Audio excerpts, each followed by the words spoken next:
What is up, y'all? How is everybody? I am filming this on Friday the 13th.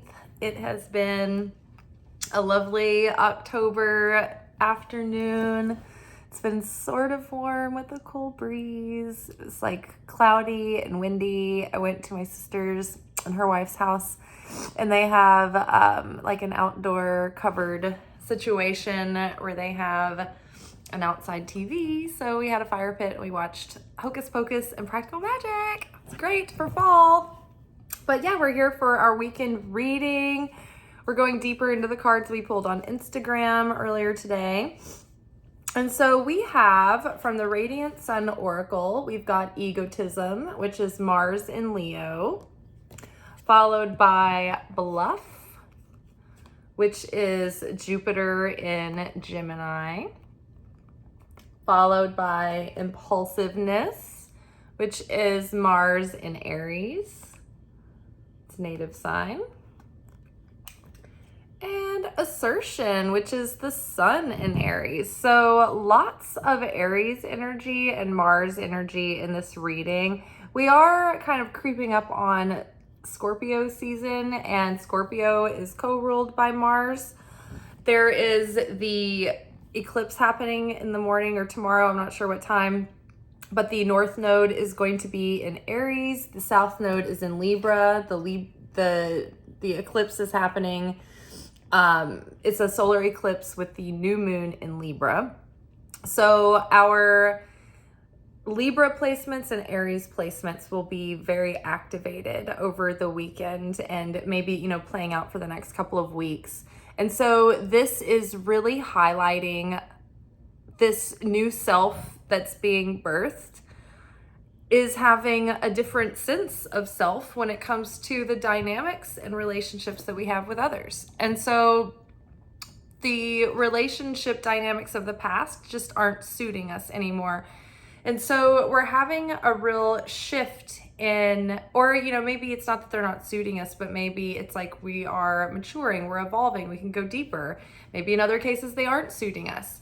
So it's like we're letting go of old behaviors, old dynamics, patterns that you play out with people over and over again. It's like no more, either fresh or like, cutting it off. We're showing up as new people. And so we're showing up in our relationships differently. And so we're able to now start new, fresh relationship cycles. But in order to do that, we have to see these old patterns come up and be able to stop doing our default setting behavior, breaking the pattern, changing the behavior, rewriting, pausing enough to reflect, to say like, okay, who am I? Like, how do I want to actually show up in this situation, in my relationships now? And then taking action proactively based on our conscious choice and free will rather than reactive effect consciousness, default setting, and which just spins you around in, cycles of lessons, painful lessons and painful patterns. So underneath, where do we have egotism?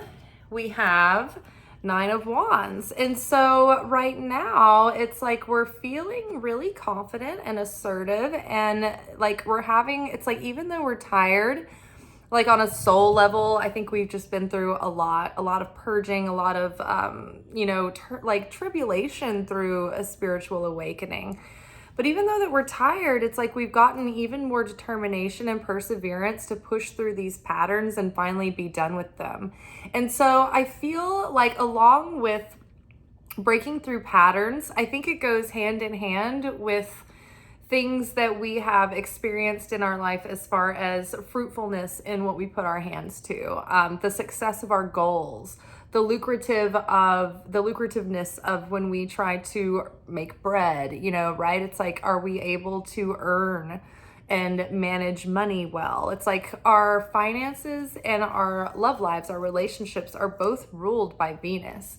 And so Libra is ruled by Venus, and these themes are coming up to bring these into balance.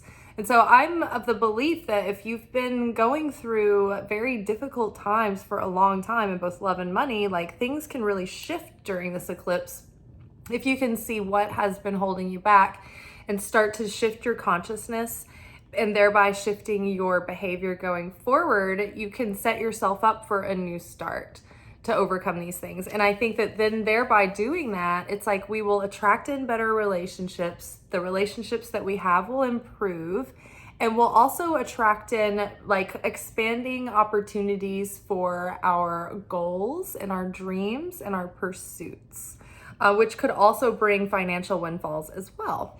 So there may be this feeling of, okay, not only are we doing the inner work and it's like we're trying so hard to overcome our demons, but we're also putting our hand into, you know, our goals and our dreams, and we're trying so hard there too, and burning the midnight oil. And it's like this resurgence of passion and determination and just like taking pride and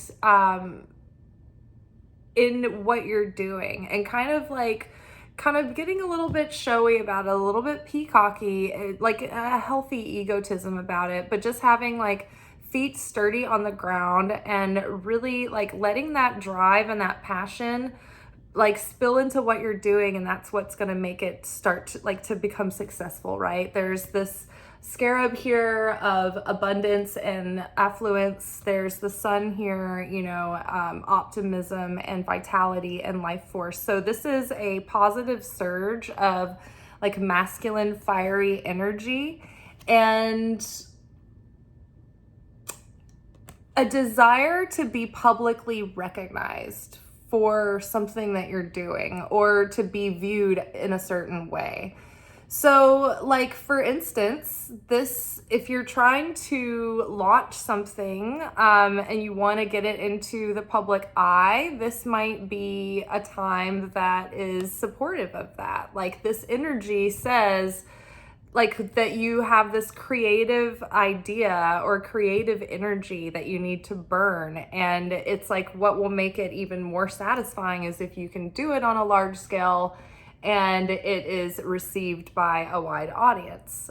That might be for some people, that might not be for everyone. Maybe you just want to be acknowledged in your inner circle for the effort that you put in, you know, like maybe you feel like no one's ever given you your proper due. And so maybe it's finally coming out now. Maybe like you're finally feeling like you are starting to be perceived maybe in a way that's fair or accurate to you, or more in alignment with your authenticity, rather than what you've been showing to people please. But at the same time, it's like been like hiding who you really are, or abandoning who you really are, or keeping all, you know, the parts of you in the shadow that you think are inconvenient or whatever.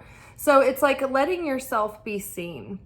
And then feeling, because there's a lot of themes in these cards, the different radiant sun ones, about being in the spotlight and taking a leadership role and being really good at it, but also being careful not to be overly domineering or ride roughshod over someone in order to like get your goal at all costs, or being any kind of like forceful or bullying or pushy. You know, it urges to work with humility to earn the respect from others, and to lead from a position of like kind of like a discreet leadership position, rather than like an obstinate, forceful one.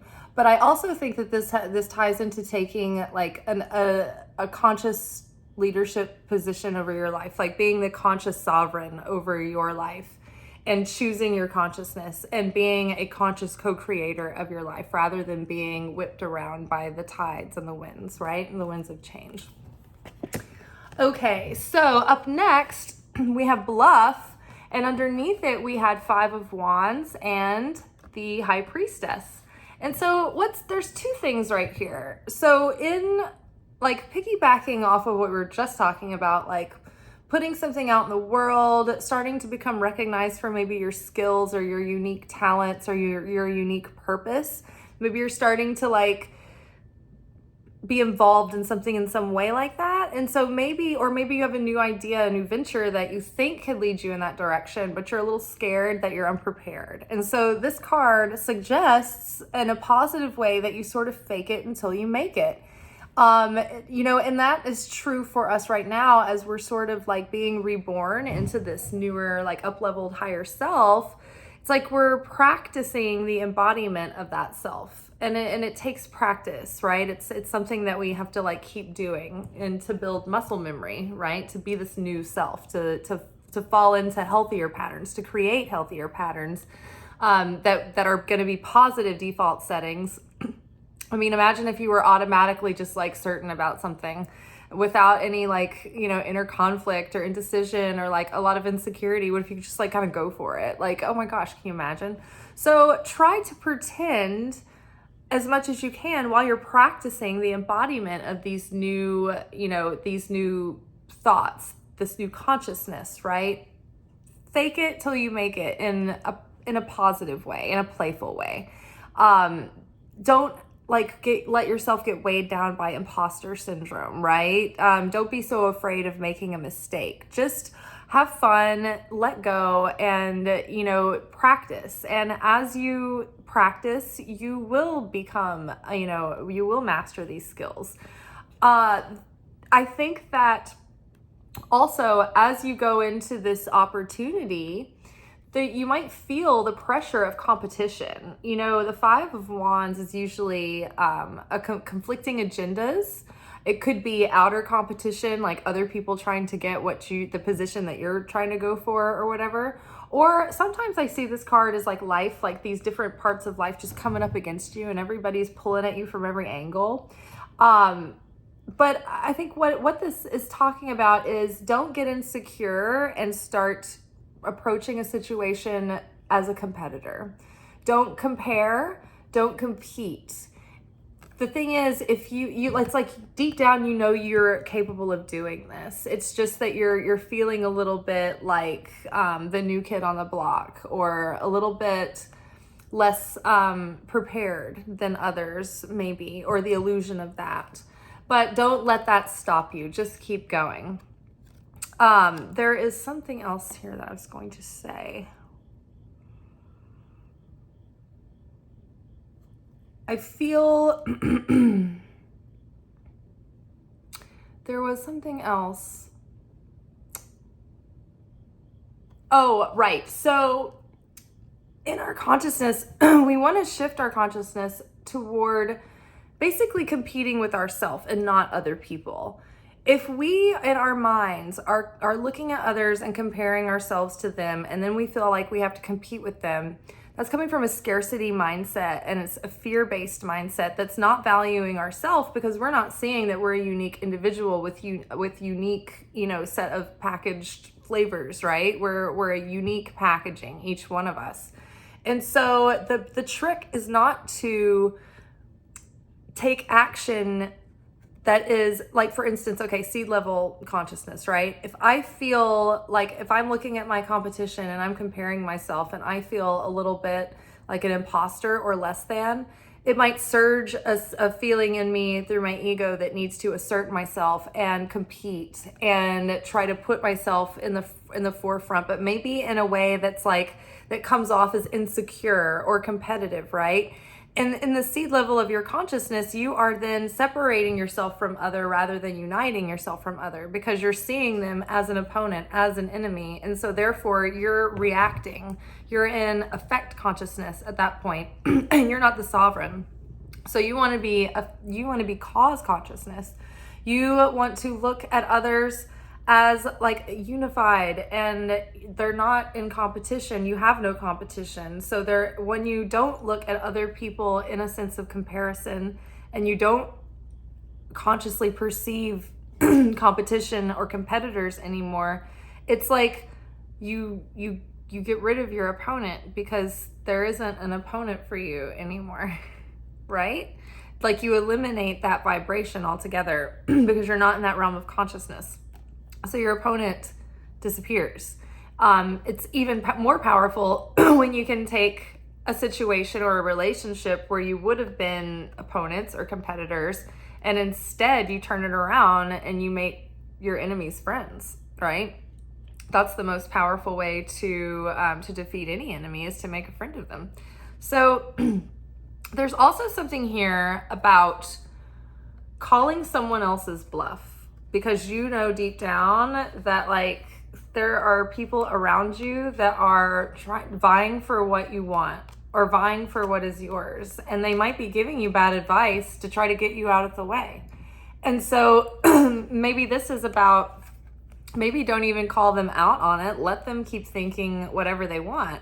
But deep down, you know what to do and how to navigate the situation, because you know they're bluffing, and you know deep down the truth because you're in touch with your intuition, right? And so this may require you to peacock out there a little bit, having fun and enjoying yourself and, you know, showing off your talents, but not in a competitive way that's competing against other. But it's just like demonstrating, you know, like you get out there having fun, showing off what your skills are and sharing those with others, sharing them with the world, faking it till you make it, but not doing it in a sense of competition.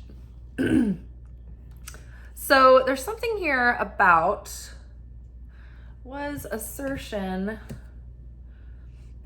our last card, or was it, I think impulsiveness was next. I think that was what this was. So impulsiveness came up with the world reversed. The world reversed is like, it's like you're sleeping on the wisdom that you've earned and you're not embodying it, or there's something that you're refusing to see, or that there's something that you're just not taking in. This can also be a card that talks about having like an obstinate attitude towards others. And some of these other cards mention that too, because of the Mars and Aries relations.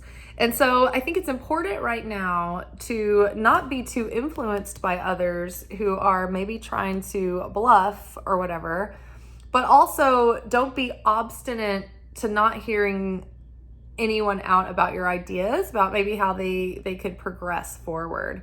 So yes, there might be opportunities that come up that maybe require your impulsive courage.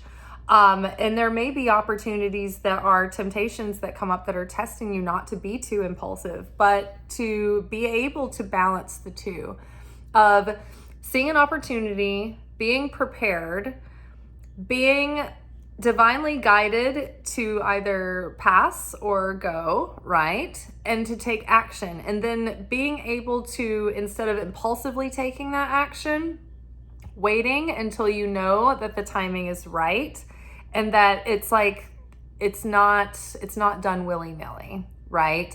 So take the time to consider things before you take action. So let's read the world reversed, some of the keynotes from Eileen Conley. A refusal to explore new horizons. Oh, so remember that came up in our manifestation reading recently. It was like explore other options, explore your options. So there might be some new things that you need to start doing in regards to your idea or your goal. There may be like new angles or new aspects about it that you need to incorporate, or new approaches. Maybe somebody's throwing ideas out your way and you've just been too tired and closed off to like take them into consideration. But maybe it's like, maybe you should take them into consideration, but not let that totally control your decision making as well. Okay, so a refusal to explore new horizons. Because of your reluctance to try new ideas, fear will cause stagnation. So again, don't let your feeling of imposter syndrome keep you from trying new ideas. Don't let the fear of it and the timidity keep you bound and, you know, stuck in life. Go ahead, take the risk, right? You don't have to be impulsive. You can still take calculated risks and take intentional risks. Evel Knievel, right? He practiced his stunts. They were very methodical and meticulous, right? So you can be like that. But don't, even if you are afraid, just push yourself through the fear and fake it until you make it. Bluff. Bluff about your confidence until the confidence is real. When I have ever applied for any kind of gig or job, it's like, I just sort of, like, there's always fear because you're like going in somewhere new and doing something different. But it's like at the same time, I just always let myself have this level of insanity that like the job's mine. There's no question about it. And that relaxes me. And if I don't get it, then I'm like, okay, then it wasn't a good fit anyway. But yeah, just having that feeling like it's as good as gold. Like, and after a while, when you just decide to like put that on as your like cloak of consciousness, it's like it becomes natural. It becomes second nature. It's like when Beyonce assumes the role of Sasha Fierce on stage. She has an alter ego because Beyonce Knowles, just her, she feels like, you know, a sense of humility that, or at least she used to, that wouldn't allow her, like she was too shy to go out and be Beyonce. So even Beyonce to Beyonce isn't Beyonce. To Beyonce, she's being Sasha Fierce. So have like your alter ego that you assume that role in order to help you get out of this level and into your next level. So a refusal to explore new horizons. Because of your reluctance to try new ideas, fear will create stagnation. Afraid of change and insecure, lack of vision will keep you poor. You have experienced many lessons in life but are unable to learn from them. You are inclined to resist change and appear to enjoy being in a rut. So again, don't resist change.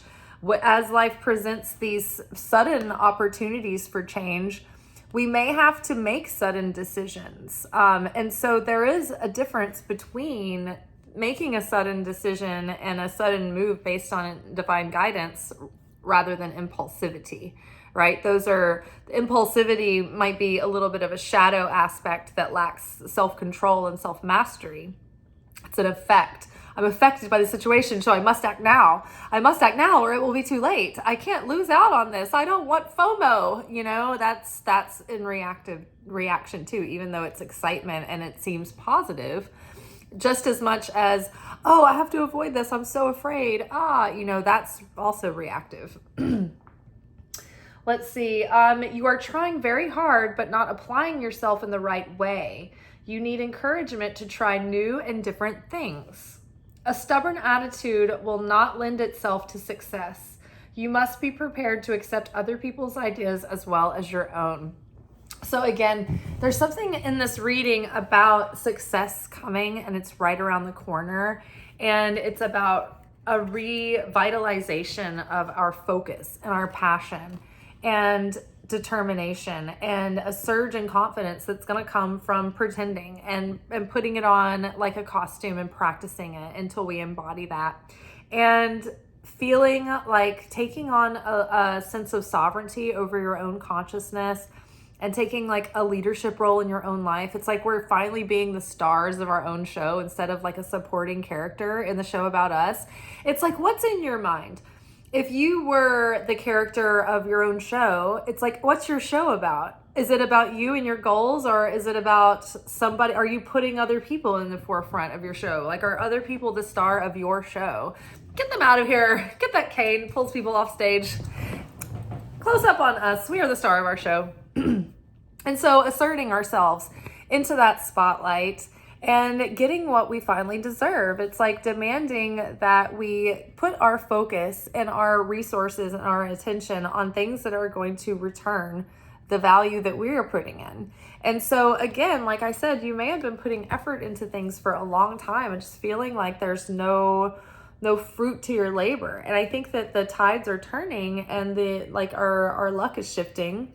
Jupiter expansion is coming in. And so I think that we're finally going to start getting back what we've been putting in. But that's going to require us to be that sovereign and to make those decisions and to be decisive and to act on that insight. You know, we can't stay in a rut and expect life to just change. If we want better relationships, if we want things that return the favor, if we want big successes, it's like we have to meet those. We have to show up and we have to do our part in that. It's not just going to happen on its own. This is about creating the life that we want and being that person that we imagine that we can be. But it just requires that we actually take action and use our free will and use our consciousness to become that. Okay, well, I think that is all for tonight. Was there anything else about this? I think that that's pretty much it. I mean, I think that we're going to have like this windfall in good fortune coming through. I think we're going to have expansion and positive flickers of hope that are like sparkling and like leading us through this like portal of the next few weeks. And I think that it may not be obvious that things are shifting in a positive direction quite yet, but just give it a few weeks for things to shift and twist and turn and play out. And I think that once we get to the end of October and early November, I think that we'll start to like suddenly it's going to be like, whoa, okay, a lot has happened in a short amount of time, almost right before my eyes. I didn't even realize it. So good things are coming, even though we're tired. Keep going, be determined. Just like tap into a manic reservoir of adrenaline. We can do this. We can persevere.